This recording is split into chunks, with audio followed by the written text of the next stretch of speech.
कोयला वाले हनुमान मंदिर पर चल रही श्रीमद् भागवत कथा में व्यास जी बोले, मित्रता हो तो सुदामा जैसी हो। श्री कृष्ण के द्वारकाधीश होने के बावजूद सुदामा ने उनसे कभी कुछ नहीं मांगा। अपनी पत्नी सुशीला के कहने पर जब वे द्वारकापुरी गए तो श्री कृष्ण ने बिना कहे ही उनकी स्थिति जान ली और उनकी दरिद्रता दूर कर दी। यह विचार पंडित शरद कुमार शास्त्री ने मोतीझील कोयला वाले हनुमान मंदिर पर चल रही श्रीमद् भागवत कथा के विश्राम दिवस मंगलवार को कही। अंत में ब्रज की होली का आयोजन किया गया, जिसमें कलाकारों के साथ श्रद्धालुओं ने भी खूब नृत्य किया। उन्होंने कहा कि सच्चा मित्र अपने मित्र से स्वार्थ नहीं रखता, लेकिन जरूरत होने पर अपने मित्र की मदद जरूर करता है। श्री कृष्ण सुदामा की मित्रता हमें यही सिखा देती है। सुदामा की पत्नी सुशीला अपने घर के आर्थिक हालातों को समझती हैं और अपने पति से कभी कोई डिमांड नहीं करती। आजकल की माता बहनों को भी अपनी परिस्थिति को भली भांति समझते हुए अपने पति से डिमांड करनी चाहिए। सुशीला जैसी पत्नी मिल जाए तो वह पति को निर्लोभी बना देती है। सुदामा विद्यालय चलाते थे, लेकिन दरिद्र होते हुए भी बच्चों से कोई शुल्क नहीं लेते थे। लेकिन आज शिक्षा व्यवसाय हो गई। सामान्य घर के बच्चों के लिए पढ़ाई कठिन होती जा रही है। सरकार को भी इस ओर ध्यान देना चाहिए। उन्होंने बताया कि कुश के आसन पर बैठकर पूजा पाठ करने से सकारात्मक ऊर्जा उत्पन्न होती है। घर में भी रोज हवन पूजन कर शुद्धि करना चाहिए। मन बुद्धि की शुद्धि के लिए भजन और प्रकृति की शुद्धि के लिए पौधों का रोपण एवं यज्ञ जरूरी है। उन्होंने कहा कि अहंकार मनुष्य का शत्रु है। इससे दूर रहने के लिए हमें सदा भगवान का यह सोचते हुए स्मरण करना चाहिए कि मुझे जो भी सामर्थ्य है ये प्रभु का दिया हुआ है, तो मन में अहंकार नहीं आएगा। इस मौके पर कथा आयोजक एवं मंदिर के पुजारी संतोष भैया, यजमान निर्मला मेघ सिंह राजावत, शत्रुघ्न सिंह, लालू सिंह, राजा बेटी टीकाराम, बंटी बघेल, दीपक बघेल, दीपू सरदार सहित सैकड़ों श्रद्धालुओं ने भागवत महापुराण की आरती उतारी। कि माला जपते जपते माला भी छूटेगी एक दिन। मंदिर जाते जाते मंदिर भी छूटेगा एक दिन। नहीं छूटेगा तो वह है आपका एक मुन्ना। आप बेड पे भी पड़े हैं, बिस्तर पे भी पड़े हुए हैं, तब भी मुन्ना आपका चल रहा है। आप नहीं मिलेंगे तब भी ये मुन्ना रहेगा। आप आए थे तो मुन्ना पीछे से पहले ही सेट होकर के आया है। ये सब आपकी स्मृतियों में है। तो कुशाग्र आसन पे बैठ करके ही भजन करना चाहिए, जिससे कि तुम्हारे प्राण निर्मल बने। अच्छा, प्राण निर्मल बनते या नहीं बनते? निर्मल है, ऐसे ही प्राण भी निर्मल बनते हैं। आपने देखा होगा कि इसके तो प्राण ही नहीं निकल रहे। जिसके प्राण आसानी से नहीं निकल रहे, समझ जाओ कि इसके प्राण कठोर हैं। ये सुदामा जी आ रहे होते हैं और द्वारपाल उनमें धक्का मार रहे होते हैं। बोलो राधे राधे। अच्छा, ये सीन किस किसने देखा है? जागरणों में, पार्टियों में, है ना? देखा है ना आप लोगों ने? लेकिन आप लोगों को ये नहीं पता है कि हमारे धर्म को झुकाने वाले वो वामपंथी ही लोग हैं।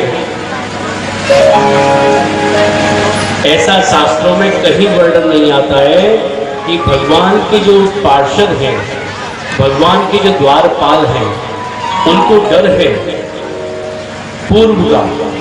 और पूर्व का डर क्या है कि जब वो जय विजय थे, सनक सनंदन सनातन चारों भाइयों के जब प्रवेश नहीं होने दिया तो श्राप लग गया था, 3 जन्मों तक राक्षस बने। इसलिए द्वारका में जो भगवान के द्वारपाल हैं, जैसे ही द्वारपालों से सुदामा जी ने कहा, अरे द्वारपालों, कन्हैया से जाकर के कह दो कि तुम्हारे घर पे एक सुदामा गरीब आ गया। तो सबसे पहले तो उन द्वारपालों ने उस ब्राह्मण को प्रणाम किया है, क्योंकि भगवान की चेतावनी है कि मेरे द्वार पर साधु संत फकीर ब्राह्मण आ जाए, सबको प्रणाम करना है तुम्हें। लेकिन जागराओं में इस प्रकार के सुदामा को धक्का मार रहे होते हैं। बोले बस हमारे मुंह से तो ये निकला कि कोई सुदामा नाम का व्यक्ति आया है, इतने में तो द्वारकाधीश दौड़ पड़े अपने मित्र से मिलने। बता मेरे याद सुदामा रे, भाई घने दिनों में आया। अरे सुदामा तुम इतने दिनों कहाँ रहे? भगवान ने दिव्य तरीके से स्वागत किया, हाथ पकड़ के अपने कक्ष में लेकर के गए। वहाँ सभी पत्नियों को आदेश दिया है कि मेरा मित्र सुदामा आया है, इसकी पूजा करो, सेवा।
सबरी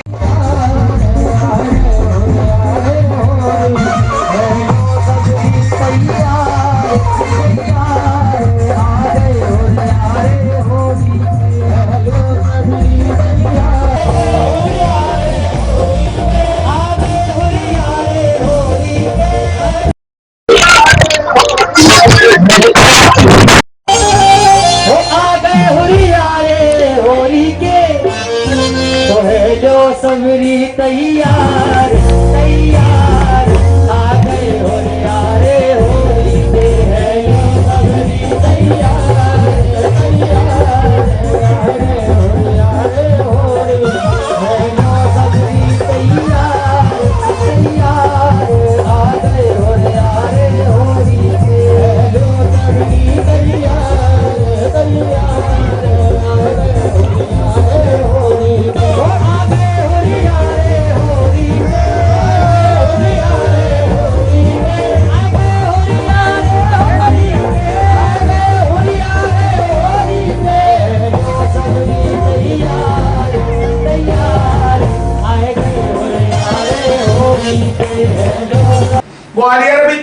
चर्चा के दौरान कथा व्यास पंडित शरद कुमार शास्त्री गोपाल भैया ने कहा, मेरा सौभाग्य है कि मैं श्री चिंताहरण कोयला वाले हनुमान जी महाराज के सानिध्य में रह करके 7 दिन पर्यंत तक श्रीमद् भागवत कथा का रसास्वादन कराया।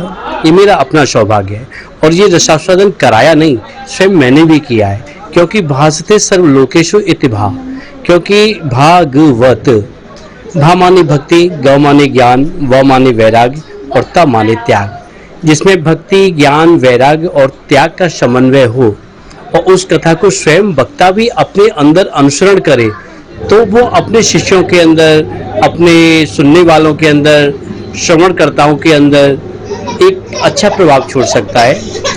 क्योंकि कहते हैं कि सुनने वाले जब श्रोता अच्छे होना तो सुनाने वाले को भी उतना ही मन अच्छा लगता है। तो मुझे बहुत अच्छा लगा और आपकी टीम और आपके चैनल के माध्यम से पूरे ग्वालियर वासियों ने सुना और मुझे बहुत अच्छा लगा है, बहुत आनंद आया है। यहाँ तक कि मैं यत्र तत्र हम भागवत कथा करते ही रहते हैं और लोग बड़े भाव से सुनते हैं, लेकिन यहाँ के जो श्रोता हैं बिल्कुल एकदम निर्भीक। मैंने 2 घंटे तक भजन नहीं गाया तो किसी के अंदर किसी भी प्रकार की कोई कौतूहलता नहीं हुई और 2 घंटे तक कंटिन्यू बैठे रहे। नहीं, लोग कहते हैं कि भजन सुना दो, चुटकुले सुना दो, तो सुनने वाले जब अच्छे होंगे तो भागवत कथा को सुनाने का आनंद भी उतना ही आता है। सबसे विशेष तो गुणों का तो ध्यान ये रखे कि मैं सही हूँ या गलत हूँ। यदि व्यक्ति ने ये सोच लिया कि मैं ही सही हूँ, ये गलत है, मैं ही सही हूँ ये गलत है और मैं सही हूँ तो ठीक है।